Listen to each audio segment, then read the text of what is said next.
Brother and sister, good morning. Kamusta atong uniform dira? Bagong laba akong uniform oh. Ay mo katingalan naningon ninyo na.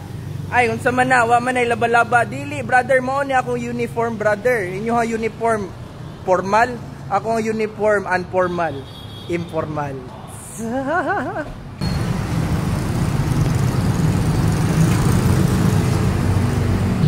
Bright po ta Pilipinas bay kay nangita tagway para makatipid ta sa atong pader.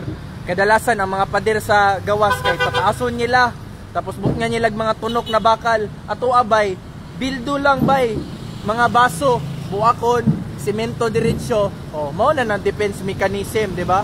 Howd po ni Pilipino bay. Kuripot man bayata pero howd. Ngano si sister lang man nilang gitugtan. Si brother day, dili day ko pwede matulog diha. Kuyawan ninyo lang. Unsay tawagan na? Racist ba ng tawagan na bay? Nganong sister lang man ang pwede. Kaya ako po, kung papilion po ko, sister lang po na ko para balanse. Attention, bawal mangihi sa Leo Revita o sa karinderya. So okay ra mangihi sa inyong kanto. Kay dili naman na inyong kanto.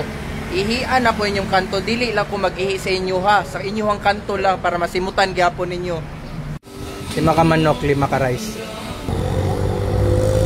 Mungkin sa mga gutom diha, kay para di mo ma-brother. Pangitaon ako mga yes, bless and love! Balanse! Gutom ka? Gutom? Kuha isa. Kuha. Okay. Brother. Kaon para di ma-brother. Call. Pagkaon. Nay, kaon.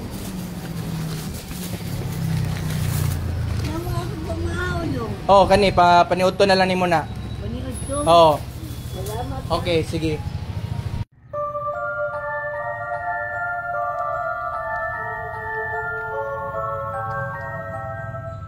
So, hello brothers and sisters, we are honored to be here reviewing yung mga accommodation dito sa lugar na to. Isa to sa mga mamahalin na properties dito. We try it out kung komportable ba for eternal, kung masarap ba itulog. Bless and love.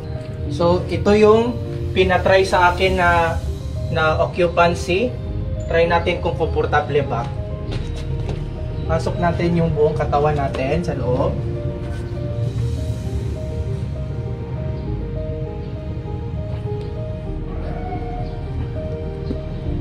Okay.